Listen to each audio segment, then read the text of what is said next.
going to learn how to use Nest CLIs. We can create the files, I mean, whatever we want, like controller module, um, guard or interceptor, whatever. Like we can do so many things um, with just by creating class and using annotations. But if you are already aware of the syntax and everything, you want to just do everything quickly, then you can use CLI. So what I've done is I have created one project just to demonstrate how we can use CLI. I'm not going to I mean, show things so that you can memorize it, but I'm going to show you the way you can follow your own understanding. You can how you can find out path, how you can understand like what CLI you need to use. So what I'm gonna do here is I'm gonna open this in code editor, the folder. So this project is basically as I've created it from scratch just by using nest new nest CLI. All right. And now in this project I'm not going to show you by running this application, since it is not required. We just want to see how we can create things from scratch. If we don't want to use if we don't want to use create any files manually, so we can do things ourselves. Okay, so what we want to do here is let's say you don't know anything about how nest CLI works. So generally what happens in nest, if I write nest help, then what will happen is if I write nest help, then I will see new build start info add generate. And you can also find short form about in it doesn't have any short form, it doesn't have any short form. I options add doesn't have, and G for generate. So basically these are straightforward, like we use n. So when we use nest new, we can use nest in. And for generating, like these things we can generate just by using CLI. We can create with the just by creating the files and annotating with the required annotations. But if we want to generate it with the CLI, we can do it as well. So let's see how we can do it. And okay, I'm going to show you a couple of them.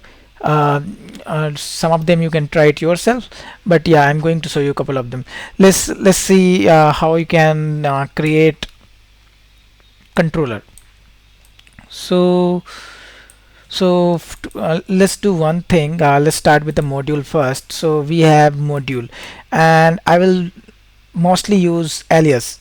And the reason behind that is it is a short form. You can definitely use module which you remember, but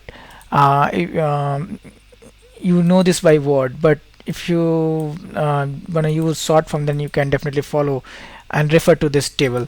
And for to use this, what I'm going to do, I'm going to clear it out. And so what I'm going to do is I'm nest G for generate and mo to for the module. And then you need to write, let's say, user module you want to create. Then what will happen is like here a new folder will be created and it will have one new module. So we could have created this folder and could have written this class and annotated it with the module annotations, but we just saved our time and just by writing this line of code. All right, and let's say you want to add some services inside it. Okay, so what we can do is like we can create nest G uh, s and then user.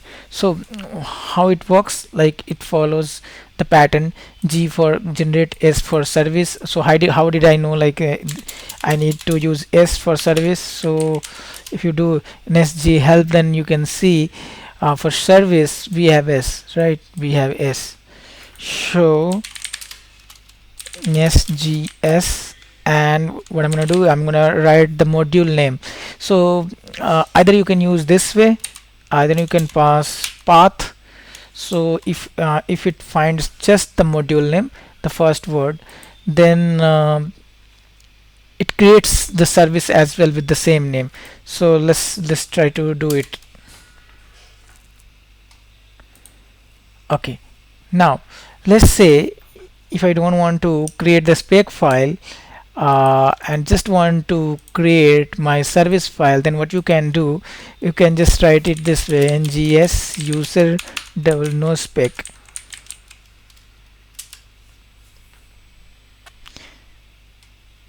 Okay, now you see it didn't create spec file. Okay, let's say I want to create a class here, and to how we can create a class. So let's see what is the CLI's shortcut for the class. So what I'm gonna do, I'm gonna open help again, and in this help, if I see for class we have CL, right? And to use CL, what I'm gonna do, I'm gonna create nest g cl models. So if I write models, then it probably will create here under in src, right? So we'll have to provide the path here. So let's say I'm going to create it inside the users, then user slash models. Then what it will do is like let me just write it this way: model. It probably will do it this way: user, then model, and then model dot ts probably. Let's see how it works. Okay, now you see, although it created a model folder, then it created the class with the same name. But let's say if we don't want to create the class with the same folder name, then how we can do it? Let's try to do it again. I'm gonna delete this folder first and try to run this. I'm gonna write, okay, so I'm gonna write user, then let's see how it works. Now it again created a user folder. Okay, it again created a user folder, but since I just want model to have user without user folder, okay, let me delete it again and show you how it will work. So here what we can do, we'll write ngcl user model user, and we don't want user folder to appear. In that case, what we can do, we can use flat. So it will flat out, it will do the flat, I mean it will remove, well, it will go one level up and remove the folder.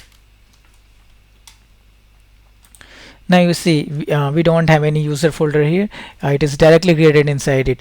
So if you don't want to create a spec file as well, you can definitely do it this way again: no spec. Now you have just user.ts. So this is pretty much useful thing, like whenever you want to create a class directly with the command, you can do it this way.